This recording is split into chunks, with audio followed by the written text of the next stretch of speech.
दोस्तों, आज की हमारी कहानी है संस्कार। भाभी, ऐसे कैसे आप मम्मी की सेवा करने से इनकार कर सकती हो? आप इस घर की बहू हो। मम्मी आपकी जिम्मेदारी है। यूं अपनी जिम्मेदारी से मुंह मोड़ना एक बहू को शोभा नहीं देता। जीनल अपनी भाभी भाभ्या को सुनाती हुई बोली। यह सब सुन करके भाभ्या ने अपने पति राजीव की तरफ देखा तो राजीव भी जीनल का साथ देते हुए बोला, मेरी तरफ क्यों देख रही हो? दीदी गलत तो नहीं कह रही है। आखिर मेरी मम्मी की सेवा तुम्हारी पहली जिम्मेदारी है, पर तुम्हें तो अपनी जॉब की लगी हुई है। अरे क्या कमी है हमारे घर में जो जॉब करना जरूरी है आपका, जिसके लिए आप मम्मी की सेवा तक करने से इनकार कर रही हो? अरे इतना है हमारे घर में कि बैठ कर खाओगी तो भी खत्म नहीं होने वाला। जीनल फिर से बोली। दोनों भाई बहन अभी बैठकर भाभ्या को सुना ही रहे थे कि भाभ्या उठी और अपने कमरे की तरफ जाने लगी। यह देख करके राजीव ने कहा, तुम्हें थोड़ी शर्म भी है या? हमने तुमसे बात कर रहे हैं और तुम्हें हमें इग्नोर करके जा रही हो। देखो, मुझे कल सुबह बेंगलोर के लिए निकलना भी है। टाइम से सोऊंगी तभी तो टाइम से उठकर जा पाऊंगी। भाभ्या ने जवाब दिया और अपने कमरे में चली गई।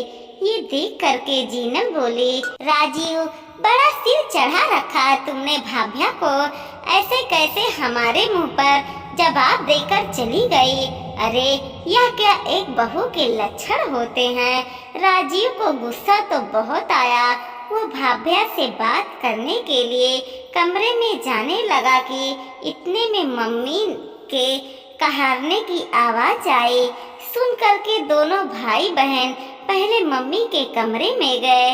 वहां अपनी मम्मी को दवाई देने के बाद जीनल तो वहीं बैठ गई और राजीव से बोली, तुम जाकर के एक बार भाभी से बात तो करो, वो रुक जाए तो बेहतर है। वैसे भी ये बहू की जिम्मेदारी होती है, यहाँ बेटी होकर मुझे निभाना पड़ रहा है। क्यों तुम दोनों थक गई क्या मेरी सेवा करके?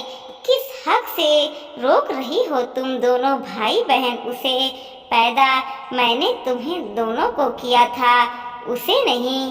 जब तुम दोनों को ही मेरी सेवा करने में रोना आ रहा है तो उसे क्यों उम्मीद कर रहे हो? मम्मी, कैसी बातें कर रही हो तुम? सास ससुर की सेवा करना तो बहू का फर्ज होता है और तुम्हारी बहू को अपने फर्ज याद ही नहीं है। जीनल ने जवाब दिया, बहू का फर्ज याद है, बेटे का फर्ज याद नहीं है। उसे याद दिलाने के लिए बेहतर है कि 2 दिन तुम रुक जाओ मेरी सेवा के लिए। मम्मी, मैं भी ससुराल वाली हूँ, मेरे भी सास ससुर पति सब हैं। पहला फर्ज मेरा उनके लिए बनता है, तो यहाँ हर 10-15 दिन में क्या लेने के लिए आ जाती है? पड़ी रह तेरे ससुराल में, हमारे घर में आग लगाने के बाद अब तुझे तेरा ससुराल याद आ रहा है। मम्मी, आपकी तबीयत खराब है, हमें पता है, और बहू को ऐसे रवैया के कारण आपका दिमाग खराब हो रहा है, पर इसमें दीदी की क्या गलती है जो आप उन्हें सुना रही हो? मैं अभी जा करके उनसे बात करता हूँ, देखता हूँ कैसे नहीं रुकती है। राजीव बीच में ही बोला, अच्छा, अभी कल तक तो तू उसे छोड़ने की बात कर रहा था और आज उसे उसका फर्ज याद दिलाने जा रहा है। क्यों रुकना चाहिए उसे यहाँ? पर कल तो तेरी माँ ठीक होकर फिर पैर पर खड़ी हो गई तो फिर तलाक देने के बात करने लग जाएगा। कम से कम ये नौकरी उसका सहारा तो रहेगी और वह कोई मेरी सेवा करने से मना नहीं कर रही है, पर ये उसकी मजबूरी है कि उसे 2 दिन के लिए जाना पड़ेगा। आखिर उसकी नौकरी का सवाल है। तुम लोग तो मेरी सेवा नहीं कर सकते। उन्हें 2 दिन के लिए कम से कम नर्स का बंदोबस्त तो कर दो। अब निकालो यहाँ से, मुझे आराम करने दो। और खबरदार, उससे झगड़ा किया तो अपनी मम्मी से डांट सुन करके दोनों अपना मुंह उठाए कमरे के बाहर आ गए। आखिर दोनों को समझ में आ चुका था कि मम्मी अब साथ नहीं देगी। भाभ्या और राजीव की शादी को 1 साल हो चुका था। कहने को तो छोटा सा परिवार था। घर में सास और पति राजीव ही थे। एक नंद जीनल, जो कि राजीव से बड़ी थी, उसका राज आज भी घर में चलता था। रहती तो ससुराल में ही थी, लेकिन हर 10-15 दिन बाद मायके आ थमकती थी और फिर कोई ना कोई छोटी बात पर राजीव और भाभ्या में कलेश करवा ही देती थी। राजीव की आदत थी कि वो हर बात में भाभ्या को दबाने की कोशिश करता और उसके लिए वो उसके मुंह पर कुछ भी नहीं कहने से गुरेज नहीं करता था। कई बार जब दोनों में झगड़ा बढ़ जाता तो उसके मुंह पर ये तक कह देता कि चली जाओ यहाँ से, मेरे पास इतना पैसा है कि तुम्हारे जैसी मैं 10 मिल जाएंगी। भाभ्या को गुस्सा तो बहुत आता, पर हर बार वो चुप रह जाती।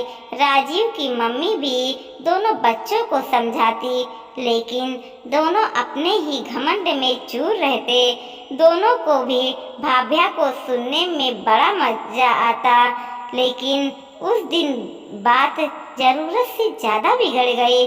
जीनल उस दिन मायके आई हुई थी। यूं ही इधर उधर की बातें करते हुए जीनल ने कहा, अरे भाभी, कब तक फैमिली प्लानिंग करती रहोगे?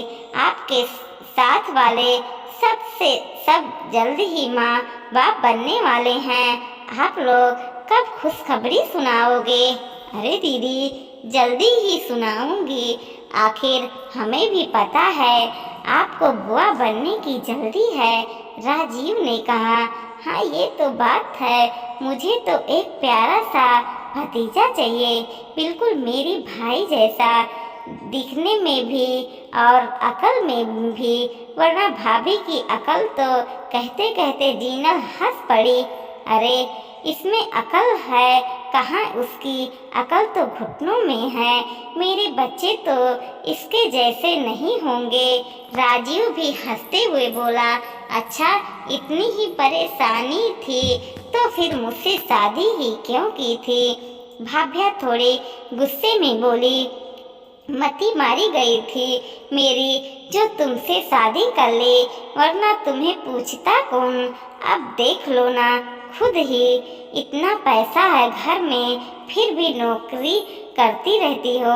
मैं नौकरी कर रही हूँ क्योंकि तुम्हें एहसान जताने की आदत है, और कम से कम इस नौकरी के सहारे स्वाभिमान तो जीत रहे हूँ।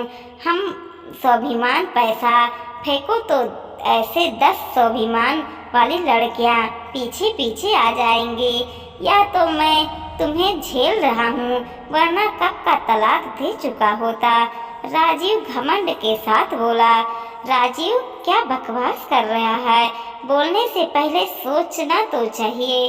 अचानक राजीव की मम्मी डांटते हुए बोली, मम्मी आप भाई को कह रही हो, भाभी को नहीं समझा सकती। झगड़ा तो उन्होंने शुरू किया है, हम तो हंसी मजाक ही कर रहे थे। जीनल राजीव का साथ देते हुए बोली, तुम लोगों को तो हंसी मजाक और ताने देने में फर्क नहीं पता है क्या? और रही बात बहू की नौकरी की, तो वो तो उसे छोड़ेगी जो बात बात पर उसे छोड़ने की धमकी देता है। ऐसे इंसान का क्या भरोसा? शुक्र करो कि वो उसके साथ फिर भी निभा रही है। बात कुछ ज़्यादा ही बढ़ती चली गई। भाभ्या ने मन बना लिया था कि घर छोड़कर जाने का, अपने कमरे में सामान पैक करने आ गई थी, लेकिन उसी दौरान उसे रोकने के चक्कर में सास का पैर साड़ी में उलझ और गिर गई। बस इसलिए भाभ्या वहाँ रुक गई। अभी भी सास बिस्तर पर ही थी, लेकिन तभी उसे जरूरी मीटिंग के लिए बेंगलोर जाना था और उसी के लिए सारी बहस हुई थी। आखिर सास ने भी उसे रोकना मुनासिब नहीं समझा और उन्होंने भी सारा निर्णय भाभ्या पर ही डाल दिया।